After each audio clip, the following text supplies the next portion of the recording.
आदाब। सहारा news network में आपका खैर मकदम है। आप देख रहे हैं आलमी सहारा। खबरनामा लेकर हाजिर हूं मैं मुइन शादाब।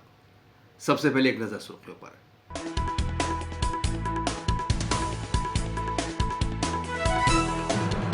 कर्नाटक में प्राइवेट नौकरी में कन्नड़ों को मिलेगा 100% रिजर्वेशन। रियासत की कांग्रेस सरकार का बड़ा फैसला। तेलंगाना सरकार ने इंतखाबी वादा किया पूरा। किसानों की कर्ज मुआफी शुरू करने का ऐलान। समाजवादी पार्टी के सदर अखिलेश यादव का उत्तर प्रदेश सरकार पर हमला। कहा कुर्सी के चक्कर में आवाम को उनके हाल पर छोड़ दिया। डोनाल्ड ट्रंप पर हमले का ईरान पर लगा इल्जाम। अमेरिका की सीक्रेट सर्विस ने बढ़ाई सिक्योरिटी। और हजरत इमाम हुसैन अलैहिस्सलाम और उनके साथियों की शहादत को दुनिया भर में किया गया याद। यौम आशूरा पर अजीम कुर्बानी की याद में निकाले गए मुहर्रम के जुलूस और ताज़िये।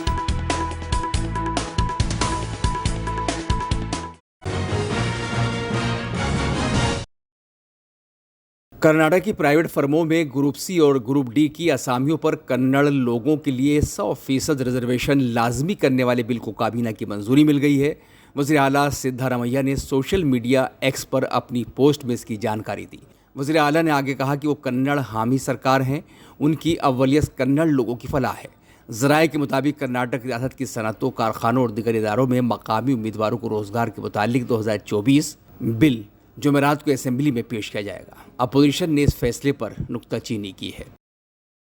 आज ये मैनेजमेंट के तौर पे 50% लोगों को रिजर्वेशन देने की बात हुई है और नॉन मैनेजमेंट लेवल में 70% लोगों को काम देने की बात हुई है। सरकार ये नहीं कि हम इंडस्ट्री को बहुत जोर से करना चाहते हैं। यदि वो इस तरह का स्किल यदि अवेलेबल नहीं है वो बाहर से भी लेके आके वो लोगों को यहाँ काम दे सकते हैं। बट जब लोकली यहाँ स्किल अवेलेबल है उनको प्रेफरेंस करना करके सरकार की एक नया कानून लेके आने की कोशिश कर रही है। क्या सरकार ने सर्वे किया है कि सब प्राइवेट सेक्टर में कितने कैंडिडेट्स है, क्या है, कुछ सर्वे किया है? रिपोर्ट है? सर्वे की रिपोर्ट नहीं, वो लोग कभी देते नहीं ना। प्राइवेट सेक्टर वाले आज तक तो नहीं दिए। सरकार के सब जब आते हैं तो सरकारों के साथ बहुत प्यार मोहब्बत से बिजनेस होती है एंड वो बिजनेस होना भी चाहिए। लेकिन इधर ये हम बता रहे क्योंकि कर्नाटक में इतना स्किल अवेलेबल है, या मेड भी इंजीनियरिंग कॉलेज सबसे ज्यादा ये, मेडिकल कॉलेज इधर ये, ITI बताइए, डिप्लोमा बताइए, इंटरनेशनल स्कूल्स है। सो इंटरनेशनल इन्वेस्टमेंट्स भी इधर आ रही है। सो जब आ रही है तो हम लोग ये बोल रहे हैं भाई 70% तक नॉन मैनेजमेंट में दीजिए। वहाँ यदि वो टैलेंट अवेलेबल नहीं तो बाहर से लेके आइए। सो 50% मैनेजमेंट में दीजिए। सर, राज्य सरकार की इस कानून से मोहनदास पै, किरण मुचुदार शाह वो सभी थोड़े खफा है, कुछ नाराज है, कुछ सरकार के खिलाफ जा रहे हैं। नहीं, उनके अभी सरकार के खिलाफ नहीं है, ये बिल के खिलाफ है, सरकार के खिलाफ नहीं है। सो ऑब्वियसली उनके ऑपरेशन जो है, उनके जो भी राय है हम रेस्पेक्ट करते हैं उनको। We will talk to them, we'll understand in still a better way also. The bill has been brought in by the Labour Department. They are yet to consult with the industry, the Minister of Industry and with Department of Information Technology. I'm sure that before coming up with the rules of the bill, they will have due consultations with the respective ministries and more importantly, a wider consultation with the industry. So there is no need to panic. We are going to safeguard the jobs for the state as well as encourage investments in the industries with their consultation. This is a very regressive, unnecessary, draconian, unconstitutional, illegal bill. And I'll explain why. First of all, it's unconstitutional illegal because it discriminates under Article 19. Article 19 says reasonable restrictions can be imposed. The Haryana government tried to do something, it was struck down by the High Court, saying that is not reasonable restriction. Second, look at the definition of a local. Who is a local? A local is a person who is born here, who has been here for 15 years domiciled, and who can speak, read and write Kannada. And what are the evidence of speak, read and write Kannada? In a school leaving certificate, you must have Kannada as a language. Otherwise, you must pass a test for reading, writing Kannada by a nodal agency. Can you believe this? Now, I am born here. I've lived here all my life. Now, if I don't have Kannada in my school leaving certificate and I want to apply for a job, I'll be considered non-local. Who are they to tell me I'm non-local? Who are they? I am born here. This is my state, my city. Congress ने किसानों की कर्ज मुआफी का वादा किया था। उस वादे को पूरा करते हुए तेलंगाना के वज़ीर आला रेवंत रेड्डी ने किसानों को 2 लाख रुपए तक के कर्ज मुआफ करने का ऐलान किया है। तेलंगाना के CM दफ्तर के मुताबिक 1 लाख रुपए तक किसान कर्ज की मुआफी 18 जुलाई से शुरू हो जाएगी। 18 जुलाई की शाम तक किसानों के लोन खातों में ये पैसा जमा हो जाएगा। बैंकरों को हिदायत है कि कर्ज मुआफ़ी के लिए जारी की गई रकम को दूसरे खातों में न भेजा जाए। रेवंत रेड्डी ने कहा कि कांग्रेस पार्टी मुल्क के किसानों, गरीबों, मजदूरों, आदिवासियों और मुतवस्सत तबके के साथ मजबूती के साथ खड़ी है।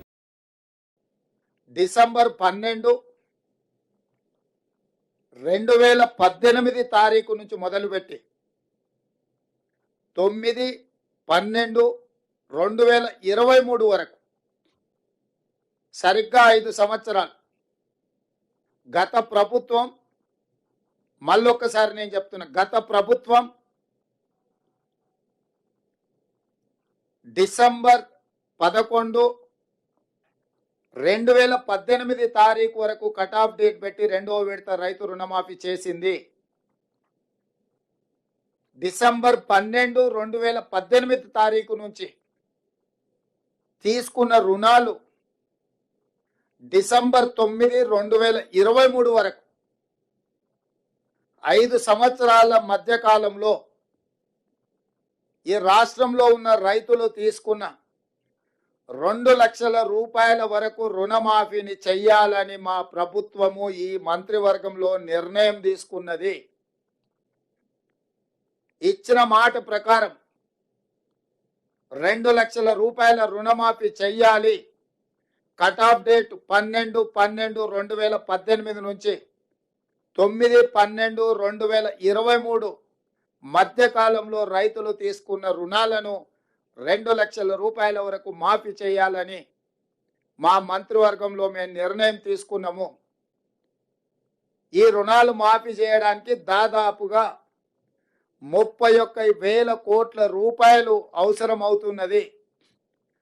31,000 కోట్ల రూపాయలను సేకరించి తెలంగాణ రాష్ట్ర రైతాంగానికి రుణముక్తి కల్పించి వ్యవసాయం దండుగ కాదు, వ్యవసాయం పండుగ. ఈ ప్రభుత్వం, ఈ ప్రజాపాలన రైతు సంక్షేమం, రైతు రాజ్యం ఒక సంక్షేమ రాజ్యంగా, అభివృద్ధి రాష్ట్రంగా ముందుకు తీసుకెళ్తామని సంపూర్ణమైన విశ్వాసం, భరోసా కల్పించడానికి ఈరోజు మా మంత్రి समाजवादी पार्टी के सदस्य अखिलेश यादव ने कहा कि उत्तर प्रदेश की बीजेपी सरकार गैर मुस्तहकम है। ये लोग आपस में ही लड़ रहे हैं और इख्तदार की लड़ाई में आवाम परेशान है। बीजेपी सरकार टीचरों का इस्तेसाल कर रही है। अखिलेश यादव ने आगे कहा कि मरकज़ में जब तक बीजेपी की सरकार रहेगी तब तक आइन पर खतरा बना रहेगा। बीजेपी सरकार के रहते लोगों को न तो रिजर्वेशन का फ़ायदा मिलेगा और न ही समाजी इंसाफ मिल पाएगा। उन्होंने लखनऊ में पार्टी के दफ्तर में कारकुनान से कहा कि लोकसभा इलेक्शन में आवाम ने बीजेपी को सबक सिखा दिया है। अब बीजेपी वाले एक दूसरे को कोस रहे हैं। में जो संविधान बचाने के लिए जो आह्वान किया था, पीडीए की लड़ाई को और मजबूत करने के लिए लगातार इन्होंने और इनके साथियों ने हमें जमीन पर मदद करने का काम किया है। जो इनका संघर्ष रहा, इनका सहयोग रहा, उसका परिणाम ये हुआ है कि मोहनलालगंज लोकसभा आपकी पार्टी बहुत ऐतिहासिक वोटों से जीत करके गई है। न केवल इनके साथियों का सहयोग हमें लखनऊ, मोहनलालगंज आसपास के क्षेत्र मिला है, बल्कि बाराबंकी और आसपास के क्षेत्रों में भी इनके सहयोगी साथियों ने बहुत ईमानदारी के साथ समाजवादी पार्टी और इंडिया गठबंधन और पीडीए की लड़ाई को मजबूत करने का काम किया है। मैं इन सभी साथियों का बहुत बहुत धन्यवाद देता हूं।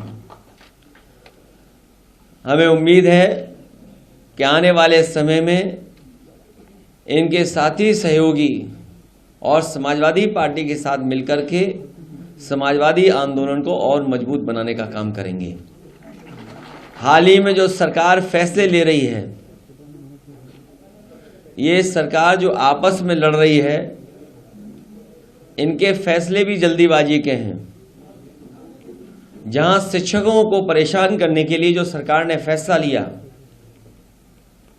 कि ऑनलाइन डिजिटल अटेंडेंस ली जाएगी, समाजवादी पार्टी ने उसका विरोध भी किया।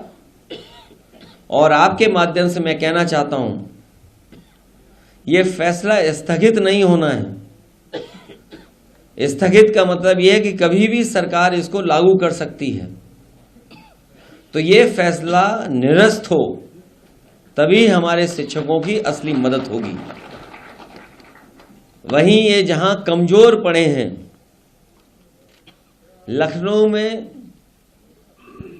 और सरकार में ये कमजोर पड़े हैं, इसलिए इन्होंने ध्वस्तीकरण का अपना फैसला टाला है। ये फैसला ही टाला है, ये फैसला हमेशा हमेशा के लिए खत्म नहीं हुआ है। इसलिए शिक्षकों के लिए जो ऑनलाइन डिजिटल अटेंडेंस थी वो स्थगित नहीं, निरस्त हो। और हम सावधान करना चाहते हो उत्तर प्रदेश की जनता को भी कि भारतीय जनता पार्टी के लोग आपस में लड़कर के और कुर्सी की लड़ाई में पूरा एडमिनिस्ट्रेशन खत्म कर दिया है। जहां इन्हीं के विधायक, इन्हीं के लोग आरोप लगा रहे हैं कि भ्रष्टाचार चल रहा है। हम लोगों ने अखबारों में पढ़ा है कि मुख्यमंत्री खुद स्वीकार कर रहे हैं कि बड़े पैमाने पर दलाली चल रही है। जिस प्रदेश के मुख्यमंत्री खुद स्वीकार कर रहे हों कि दलाली हो रही हो और अखबारों में बड़ा बड़ा लिखा हो कि दलाली हो रही है, तो जनता जानती होगी कि कितनी दलाली हो रही है। कांग्रेस के पार्लिमानी रुकन किशोरीलाल शर्मा ने कहा है कि कश्मीर में दहशतगर्दाना सरगर्मियां कम नहीं हुई हैं, ये बीजेपी की नाकामी है। उन्होंने कहा कि बीजेपी 370 हटाने का सेहरा तो अपने सर बांधती है, लेकिन वो जब तक लोगों का दिल नहीं जीतेंगे तब तक इसका कोई मतलब नहीं है। बीजेपी ने खुद पीडीपी के साथ सरकार बनाई थी और अब ये उन्हें कटघरे में खड़ा कर रहे हैं। ये चीज़ें इनके कंट्रोल में नहीं, ये 370 हटा के अपना श्रेय लेना चाहते थे कि, लेकिन आतंकी गतिविधियां कम नहीं हुई हैं। तो वो देखो आपके सामने है कि किस तरह से 5-5 नौजवान एक ही इनकाउंटर में मारे जा रहे हैं। तो ये चीज़ें हैं कि इन्होंने कहा कि 370 हटा के बड़ा नॉर्मलसी आ गई। अब नॉर्मलसी का तो जम्मू में होने लग गया अटैक, जो पहले वैली के अंदर बोलते थे तो अब तो जम्मू के रीजन में होने लग गए। तो ये इनको देखना चाहिए कि ये क्या इनका फेलियर नहीं है गवर्नमेंट का। नहीं, पीडीपी के साथ तो बीजेपी ने सरकार बनाई थी, तो वो ये क्यों भूल जाते हैं। अगर उस पार्टी को कटघरे में खड़ा कर रहे हैं, रीजनल पार्टियों को खड़ा कर रहे हैं, तो उन्हीं के सरकार से साथ तो बीजेपी ने सरकार बनाई थी। तब नहीं इनको पता था कि रीजनल पार्टियां टेररिज्म को बढ़ावा देती हैं। तो पहले अपना भी देख लिया करें कि इन्होंने क्या किया है, क्योंकि 370 जो धारा है ये जब तक लोगों के मनों को हम जीतेंगे नहीं तब तक इसका कोई मतलब नहीं है कि वहाँ का आम मानस क्या सोचता है, ये उसके ऊपर है। पहले उनका दिल जीतना होगा कश्मीरियों का, तब कुछ आप काम कर सकते हो वहाँ पे। आंध्र प्रदेश के सीएम चंद्रबाबू नायडू गुज़श्ता रात दिल्ली पहुंचे, जहां उन्होंने मरकजी वजीर दाखिला अमित शाह से मुलाकात की। खबर है कि चंद्रबाबू मुल्क में बढ़ रही मॉब लिंचिंग की वारदातों पर फिक्रमंद है। उन्हें लग रहा है कि उनकी हिमायत के बलबूते चल रही मोदी सरकार ने अगर ऐसे वाक़यात नहीं रोके तो टीडीपी के मुस्लिम वोटर उनसे नाराज़ हो सकते हैं। अजीत पवार की क़यादत वाली एनसीपी से इस्तीफ़ा देने के एक दिन बाद एनसीपी के पिंपरी चिंचवड इकाई के सदर अजीत गोहाने ने कहा है कि हम मिलकर फैसला करेंगे। वो असेंबली हल्के के सभी साबिक नगर सेवकों के साथ मीटिंग करेंगे, उसके बाद ही वो अपनी आगे की हिकमत अमली तय करेंगे। अजीत गोहाने शरद पवार का आशीर्वाद लेने भी पहुंचे। मैंने कल इस्तीफा दिया है और आज हम लोग सब यहाँ भूसरी विधानसभा के जो कॉर्पोरेटर्स है, एक्स कॉर्पोरेटर्स है, हम सब लोग एक साथ यहाँ अभी मीटिंग करेंगे और आगे चल के हमारी जो आगे की रणनीति है वो हम लोग तय करेंगे। और आज हम आदरणीय पवार साहब का भी आशीर्वाद लेने जाने वाले हैं और अभी सब लोग मिलकर इकट्ठा हम लोग डिसीजन लेंगे। और कौन से पदाधिकारी थे जिन्होंने आपके साथ में इस्तीफा दिया? मेरे साथ कार्याध्यक्ष राहुल भोसले जो है उन्होंने इस्तीफा दिया, यश साने जो विद्यार्थी संगठन के अध्यक्ष है उन्होंने इस्तीफा दिया और भूसरी विधानसभा के अध्यक्ष पंकज पालेकर इन्होंने इस्तीफा दिया। क्या वजह थी आपकी कि आप अजीत पवार को छोड़कर इस्तीफा देकर शरद पवार के साथ जाना चाहते हैं? यहाँ आपने अगर देखा जाए पिंपरी चिंचवड सिटी को, तो इसको एक बहुत अच्छी तरह से डेवलपमेंट हुई थी जिसमें पवार साहब का बहुत बड़ा योगदान रहा, अजीत दादा पवार साहब का बहुत बड़ा योगदान रहा। लेकिन 2017 से यहाँ पे पिंपरी में भारतीय जनता पार्टी की यहाँ पे टीसीएमसी में उनका जो रूलिंग वो कर रहे हैं, तो उस वक्त से टीसीएमसी में जो डेवलपमेंट हुई है वो गलत तरीके से, खास करके भोसरी कॉन्स्टिट्यूंसी में अगर आप देखें तो जिस तरह की डेवलपमेंट हुई उसे अगर आप देखा जाए तो यहाँ पे बहुत गलत तरीके के काम हुए हैं। यहाँ पे भ्रष्टाचार भी बहुत हुआ है और इसके लिए जिम्मेदार यहाँ के जो सिटिंग एमएलए है वो इसके लिए जिम्मेदार है। क्या आज आप शरद पवार के राष्ट्रवादी कांग्रेस के गुट में आपका प्रवेश करने वाले हैं?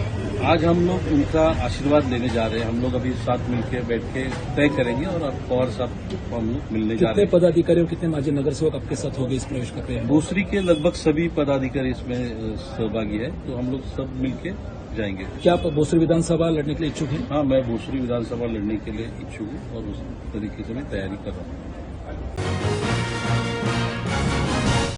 शंकराचार्य अभी मुक्तेश्वर एक दिन पहले दिए गए अपने बयान पर एतराज से भड़क गए हैं। पहले अधूरे बने राम मंदिर में मूर्ति की प्राण प्रतिष्ठा पर सवाल और अब केदारनाथ मंदिर का सोना चोरी होने पर अपने सवालों को सियासी बयानबाजी कहे जाने से वो बेहद नाराज हैं। अपने बयान पर एतराज करने वालों को स्वामी जी ने एक बार फिर खरी खरी सुनाई है। 22 सन्यासी हैं, पॉलिटिकल बयान ये आप कह रहे हो ना? ये देखिए, हम सन्यासी हैं, पॉलिटिकल बयान नहीं देना चाहिए। बिल्कुल सही है, एकदम सही है। हम इस सिद्धांत के हैं, लेकिन पॉलिटिकल वाले को भी तो धर्म के मामले में नहीं करना चाहिए, आगे बढ़ना चाहिए। पॉलिटिकल वाला धर्म के मामले में आगे बढ़े, आप लोग उसका समर्थन करो। मोदी जी अगर मंदिर में आके धर्म स्थापना करने लगे तो आप लोग उसको एकदम लाइव दिखाओ, और अगर शंकराचार्य मंदिर के बारे में, धर्म के बारे में कुछ बोल दे तो आप कहो कि सन्यासी को नहीं करना चाहिए। राजनीतिज्ञ लोग धर्म में हस्तक्षेप बंद करें। हम गारंटी दे रहे हैं कि हम राजनीति में बोलना बंद कर देंगे, लेकिन आप हमारे धर्म में निरंतर हस्तक्षेप करते चले जा रहे हो और हम धर्म के बारे में ना बोलें। अच्छा, जो राजनीतिज्ञ हैं, क्या उनके जीवन में अगर जो धर्म है उसका पालन उनको नहीं करना चाहिए? क्या हमको एक धर्माचार्य के रूप में किसी को सच्चा हिंदू तो नहीं बताना चाहिए? क्या हमको विश्वासघात जैसा जो पाप है उसके बारे में लोगों को, जनता को सचेत नहीं करना चाहिए कि देखो, अगर तुम धार्मिक हो तो तुमको किसी के साथ विश्वासघात नहीं करना चाहिए? ये बात हमको नहीं कहनी चाहिए। हमने कोई राजनीति की बात नहीं कही, हमने धर्म की बात कही है। क्यों? क्योंकि केवल हम हिंदू हैं कह देने से नहीं होगा। जब हम धर्म के मर्म को जानेंगे और उसको अपने जीवन में अपनाएंगे तभी हम हिंदू होंगे। तो धार्मिकता अपने सच्चे स्वरूप में लोगों के जीवन में प्रतिष्ठित हो, उसकी व्याख्या समय समय पर अगर धर्माचार्य नहीं करेगा तो धर्माचार्य अपना कार्य नहीं कर रहा है माना जाएगा। इसलिए जहाँ जैसा मौका होता है वहाँ हम धर्म की व्याख्या करते हैं। हमारा राजनीति से कोई लेना देना नहीं है, लेकिन राजनीतिज्ञ को भी अपने जीवन में धर्म का पालन करना चाहिए, विश्वासघात जैसा कार्य नहीं करना चाहिए। समझ गए कि नहीं? ये कहा गया है, मित्रद्रोही कृतघ्नश्च यश्च विश्वासघातकः त्रयस्ते नरकम यान्ति यावदाभूत संप्लवम। मित्र का द्रोह करना, किसी ने आपके ऊपर उपकार किया है उसको भुला देना, और विश्वास का घात करना, ये जो 3 लोग हैं, ये जब तक प्रलय नहीं हो जाता है तब तक के लिए नरक में धकेल दिए जाते हैं। तो ये बात हम हिंदू को ना बताएं कि विश्वासघाती मत बनो। क्यों ना बताएं? हमारा अधिकार है, कर्तव्य है। IMF ने दुनिया की इक़्तिसादी हालत पर रिपोर्ट जारी की है। इस रिपोर्ट में उभरते बाजारों और तरक्की पजीर मईशतों की रफ्तार का तखमीना पेश किया गया है। IMF के इस चार्ट में पूरे एशिया में तो मजबूती के इशारे हैं ही, हिंदुस्तान में भी तरक्की की रफ्तार 7.0 रहने की उम्मीद जाहिर की गई है। कांग्रेस के MP गौरव गोगोई ने आसाम में CAA नाफिज किए जाने के तरीके पर सख्त एतराज़ किया है। उन्होंने कहा कि आसाम में लोगों को राशन नहीं मिल रहा है क्योंकि उनके पास आधार कार्ड नहीं है। आसाम में बहुत से हिंदू बंगाली NRC में शामिल नहीं है। उनके मसाइल को हल करने के बजाय बीजेपी सरकार CAA को नाफिज करना चाहती है। आज असम में जिस प्रकार से CAA आइन का इम्प्लीमेंटेशन हो रहा है, इसका हम विरोध करते हैं। ये असम में बहुत से ज़्यादा महत्वपूर्ण समस्या है। आज असम में लोगों के पास आधार कार्ड न होने के कारण उनको राशन नहीं मिल रहा। असम में बहुत हिंदू बंगाली लोग आज NRC में नहीं हैं, उनके साथ अन्याय हो रहा है।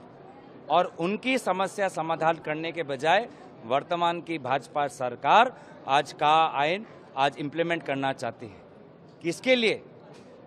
हिमंत बिश्वा शर्मा बोलता है सिर्फ 8-9 लोग ये का आइन का एप्लीकेशन दिया है, तो 8-9 लोगों के लिए आपने पूरे आसाम अकॉर्ड का एक्ट खत्म कर दिया। 8-9 लोगों के लिए आपने पूरा आसाम अकॉर्ड का जो सुरक्षा है उस सुरक्षा को आपने खत्म कर दिया। तो ये का आइन में हिमंत बिश्वा शर्मा जी का अहंकार और पूर्व मुख्यमंत्री सर्बानंद सोनोवाल जी का विफलता इसमें झलकता है और इसका उत्तर आने वाले समय में असम के जनता देगी। हाँ,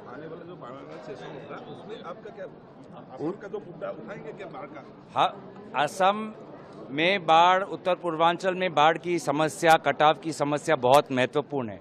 अगर प्रधानमंत्री मोदी जी के पास अहमदाबाद से मुंबई जाने के लिए बुलेट ट्रेन के लिए 1 लाख करोड़ रुपए है, तो आसाम के बानपाड़ी, आसाम के बाढ़ और कटाव के समस्या के लिए भी हम 1 लाख करोड़ का पैकेज हम उनसे चाहते हैं। हज़रत इमाम हुसैन अलैहिस्सलाम और उनके साथियों की अजीम कुर्बानी की याद में दुनिया भर में मुहर्रम के जुलूस और ताज़िए निकाले गए। हिंदुस्तान भर में भी अज़ादारी हुई। करबला में हज़रत इमाम हुसैन अलैहिस्सलाम की शहादत के दिन मुख्तलिफ शहरों में मजालिस अज़ा बर्पा हुई और जुलूस अज़ा निकाले गए। इस मौके पर सिक्योरिटी के सख्त इंतजाम किए गए थे और ट्रैफिक एडवाइजरी भी जारी की गई थी।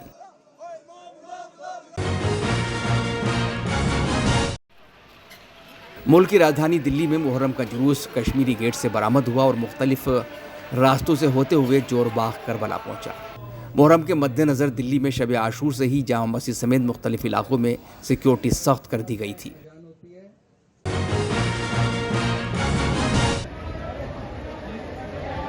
उत्तर प्रदेश की राजधानी लखनऊ में 10वीं मुहर्रम यानी रोज़े आशूरा का जुलूस निकाला गया। इमामबाड़ा नाजिम साहब विक्टोरिया स्ट्रीट से शुरू हुआ जुलूस Akbari gate, Nakhas, Balochpura, Sunni inter college, Bhadewa, Haidarganj, mill area से होते हुए करबला, ताल कटोरा पहुंचकर ख़त्म हुआ। जुलूस में शहर की अंजुमनें नौहा मातम करते हुए जुलूस के साथ करबला, ताल कटोरा की जानिब बढ़ती रहीं। जुलूस से पहले मजलिस हुई जिसमें मौलाना कल्ब जवाद नकवी ने खिताब किया। मौलाना ने करबला के मसाइब बयान करते हुए कहा कि अपनों की कुर्बानी देकर इमाम हुसैन अलैहिस्सलाम ने दीन को बचा लिया। बाद मजलिस जुलूस शुरू हुआ। जुलूस में शामिल इमाम हुसैन अलैहिस्सलाम के अज़ादार क़िमा और जंजीर का मातम करते हुए करबला की तरफ बढ़े।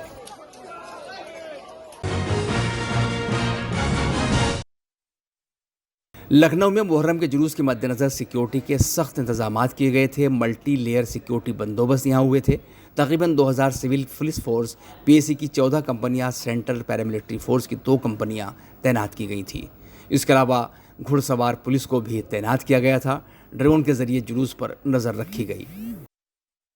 मुहर्रम 10वीं मुहर्रम का जुलूस है। ये नाजिम शाह इमामबाड़ा विक्टोरिया स्ट्रीट से निकलकर ये ताल कटोरा के करबले तक जाएगा। इसकी हम लोगों ने मल्टी लेयर सुरक्षा की व्यवस्था की है। इसमें कुल लगभग 2000 सिविल पुलिस का एलिमेंट है, 14 कंपनी पीएसी है, 2 कंपनी सेंट्रल पैरामिलिट्री फोर्स है। इसके अतिरिक्त हम माउंटेड पुलिस का भी डिप्लॉयमेंट है और पूरे जुलूस की निगरानी हम ड्रोन से भी कर रहे हैं, अनमैन एरियल व्हीकल से भी। जो सुरक्षा व्यवस्था की है वो सेक्टर ड्यूटी के रूप में है, फिक्स पॉइंट्स हैं, बैरियर ड्यूटीज हैं, मोबाइल ड्यूटीज हैं, हमारे मोटरसाइकिल दस्ता हैं और जुलूस के साथ जो जुलूस की सुरक्षा है उसके साथ चलने वाला फोर्स है वो बॉक्स फार्म में हमने किया है, जिसमें आगे, पीछे और साइड में डिफरेंट सेक्टर्स में उस जुलूस को बांट के सुरक्षा व्यवस्था लगाई गई है। ये बहुत ही मजबूत सुरक्षा व्यवस्था हम लोगों ने इसकी की है और शांतिपूर्वक अच्छे से निकलवाने का जो कमिश्नरेट पुलिस का संकल्प है उसको हम पूरा करेंगे। सर, यातायात व्यवस्था को बनाए रखने में क्या कुछ डायवर्जन किए गए हैं? डाइवर्जन तो काफी एक्सटेंसिव है जो बाहर के एरिया से किए गए हैं। करीब 15 रूटों पर डाइवर्जन किया गया है जो इधर नहीं आएंगे। विक्टोरिया स्ट्रीट पर किसी व्हीकल को अलाउ नहीं किया गया है। साथ में ट्रैफिक व्यवस्था के लिए अलग से फोर्स हम लोगों ने उसमें डिप्लॉय किया हुआ है।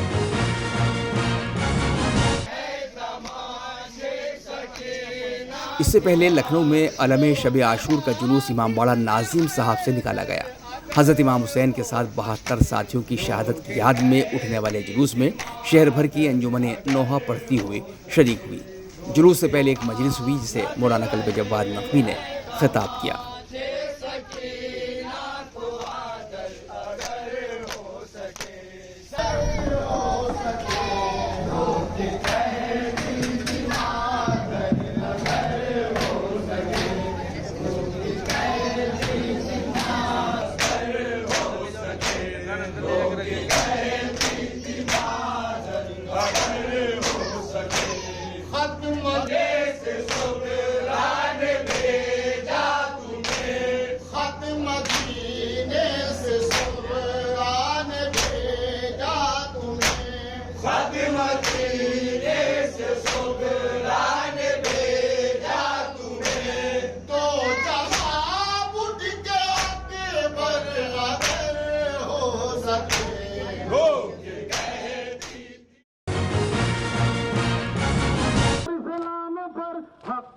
जम्मू कश्मीर की राजधानी श्रीनगर में मुहर्रम का जुलूस निकाला गया। वहां भी सिक्योरिटी के सख्त बंदोबस्त किए गए थे।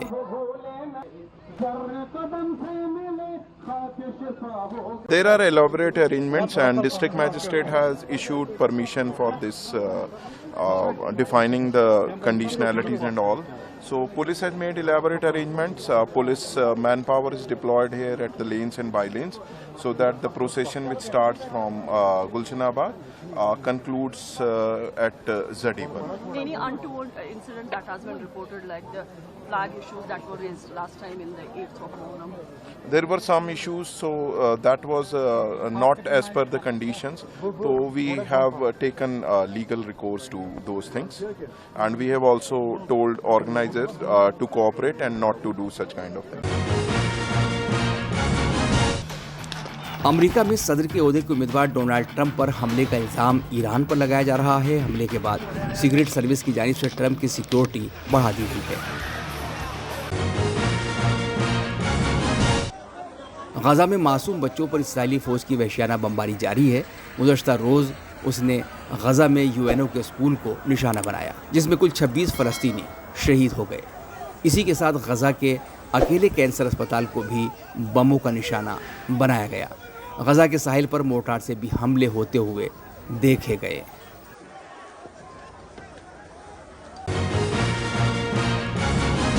खबरनामे में अभी इतना ही, इजाज़त दीजिए। आदाब, सारा प्रणाम।